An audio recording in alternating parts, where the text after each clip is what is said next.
Berlin is really unique. It has been the capital of two German dictatorships. I mean, Nazi dictatorship comprised the whole city, and the communist dictatorship comprised half of the city. We have people who have been raised in the open former West Berlin.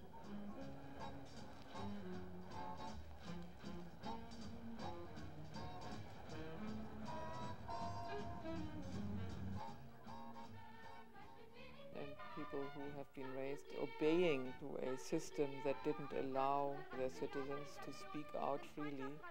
Aus allen Kreisen unserer Republik zum Appell angetreten.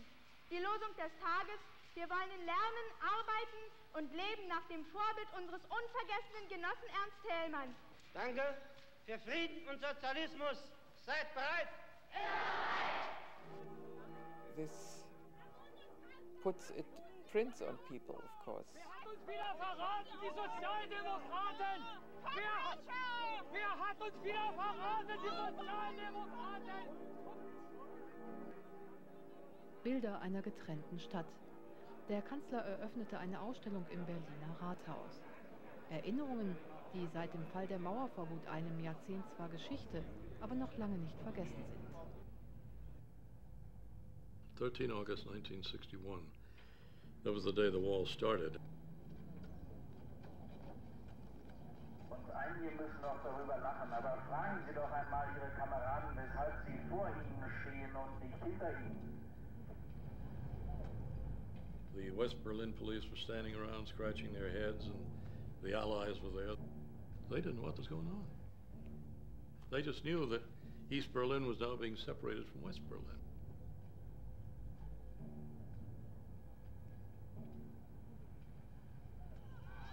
Berliners were appalled, angry.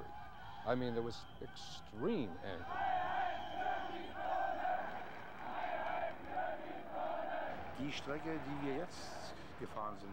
This was an East German ship, and we weren't allowed to cruise on the river over there. During that time, people could have jumped ship and swum over to the west.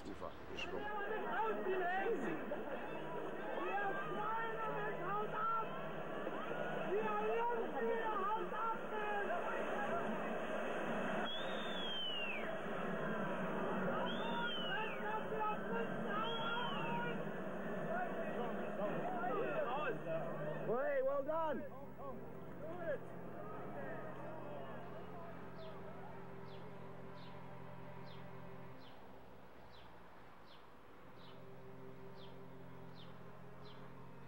I don't know of any time in history where a regime has felt so completely bankrupt, so completely desperate to keep its people in, that it had to resort to that measure, which was essentially build a prison wall around the entire population.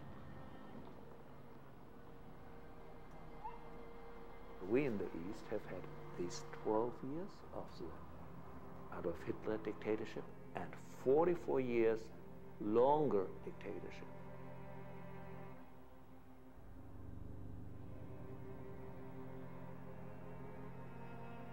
So we are here in what the former prisoners called the U-boat, the submarine. The normal U-boat cell was this one, and as you can see, it's a cell without windows, and you get really big problems to breathe inside. I'm born in 1940. In all my lifetime, I have never felt freedom and democracy. Dass man in einer Diktatur immer nur durch Unterwerfung. One is always forced to subordinate oneself in a dictatorship. One fails to stand up and say, I am a citizen, I am important.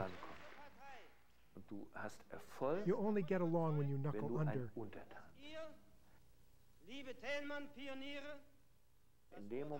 The moment in which you form your own opinion, when you decide not to play along with the party or the secret police, you cut yourself off from society. Any success you may have had is finished. Den Kampf für die Freiheit und das Glück des Volkes und seiner Kinder geführt hat und führt. When I was in there, I realized how terrible it must have been. I don't know, you can't really explain it. It just hurts, I think. My mother always told me a little bit about her past, that she had a lot of problems back then. She wanted to be a journalist, but she wasn't allowed to because of her opinions. I imagine that if she had said the wrong thing at the wrong time, she might have ended up in here. And we have more than 250,000 people in this country in political prison. We'll never need such a system, and nobody needs a dictatorship.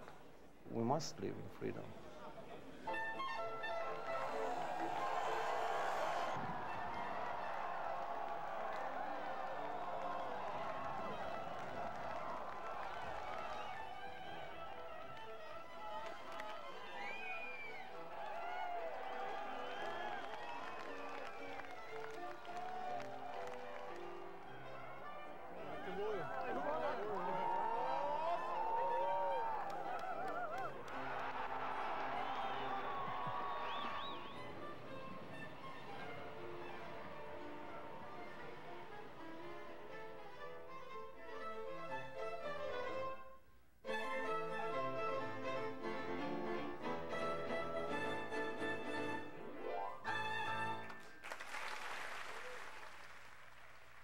We have a very fast unification in 90.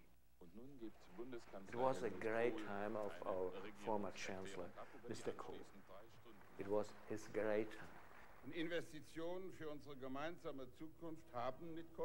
This Mr. Kohl, with support of the Eastern population, did this work fast and quick.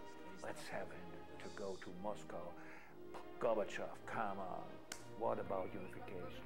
What about money and so on? And the Germans felt, well, we have seen in our hands the first Deutschmark. Oh, great. But the personal feeling among the Eastern population is bad.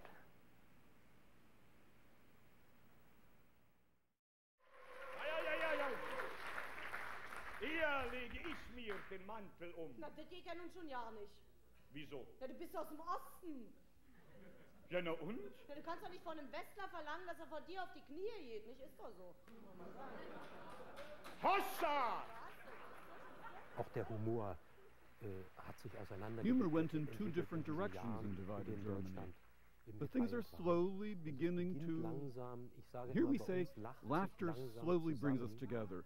It's something that perhaps doesn't happen quite as readily out there in everyday life.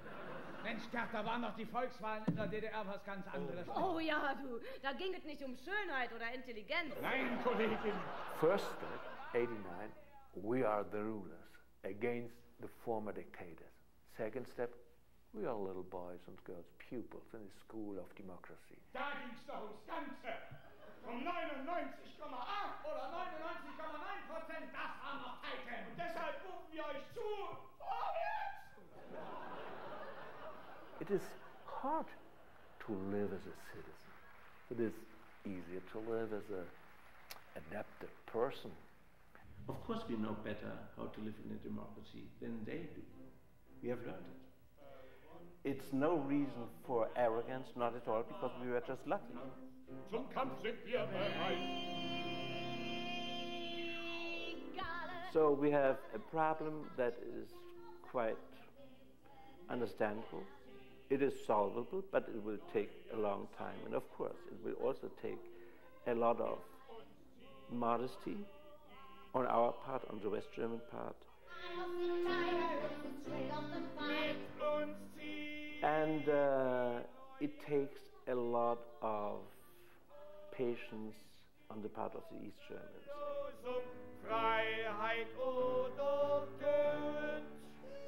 One of the biggest problems is that the changing of the attitudes of mentality is very slow. And that's what I have learned during this 10 years of changing.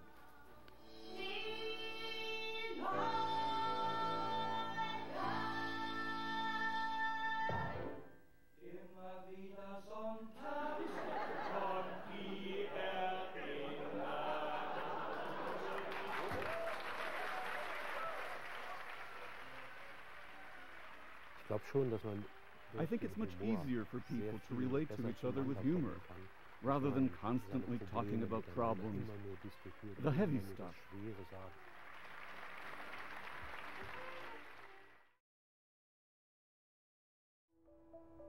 The heart of the West went out to the imprisoned people of East Germany, but unless you were there, you could not really understand. The whole time, in the hard way and in the soft way, the change in the difficult ways, citizens into subjects. To better understand the mind of the former East Germans, you come to this place, 35 Glinkestrasse in Berlin. It is here that the secrets of the old East German secret police, the Stasi, are revealed. It's the job of a government ministry under the head of a Lutheran minister who has lived in the former German Democratic Republic for his entire life. For Joachim Gauck, this is only the start of a mission for greater understanding between East and West Germans who call each other the Aussies and Wessis. Life under oppression is a completely other way to life as in a free country. And that is the most important problem of misunderstanding between Aussies and Wessis. And so many West Germans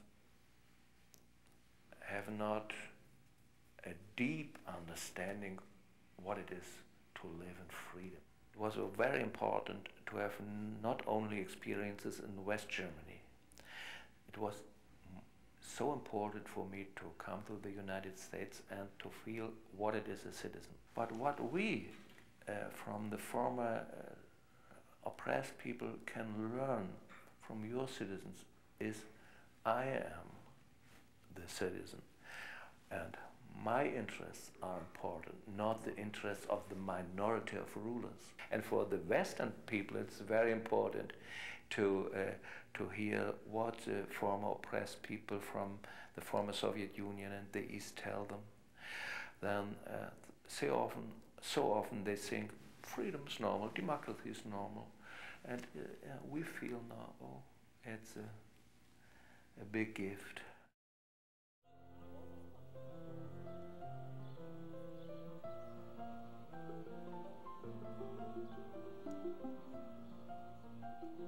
Right now, for us, we as students, we've got the right to be optimistic and dream our dreams and maybe, yes, think of our future in a good way. We know that it used to be different, and now we can enjoy this freedom and all the chances and the choices that we have. It is as well an achievement of our parents that we have this freedom, and so we have to use this freedom really and enjoy it and do what our parents maybe never could do in their lives.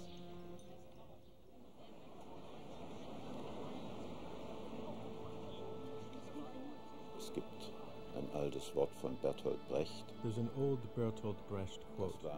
Those were the trials of the mountains. Before us are the trials of the plains.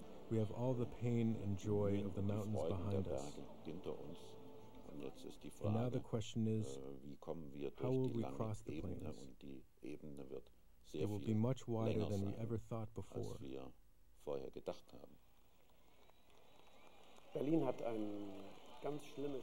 Berlin has had a terrible century. There were 2 wars. Berlin unleashed pain and suffering on the world. And finally the city was split apart. But even in the face of such difficulties, sometimes you're able to see a new side to things. I was a political prisoner in the GDR. So this is a big deal for me. This magnificent gate, to be unveiled in a splendor it has not known for a long time, for decades was a symbol of division, a powerful reminder that Germans lived imprisoned on one side, free on the other, in a world divided by the Cold War contest between communism and democracy. Today, the gate is a symbol of unity, born out of the universal hunger of people to be free. Now and forever. As I saw it, as I learned more about how hard it is to change my own behavior, then I understood deeper what it means to learn to be a citizen. That process of actively and proudly standing in and fighting for this type of freedom has genuinely begun, and there's no turning back.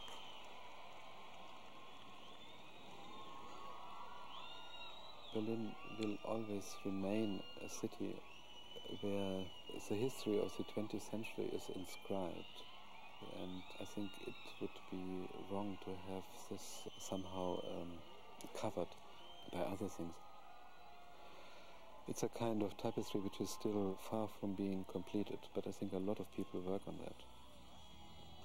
It's now real, a new symbol for the new time, and it should be also a start for the German future.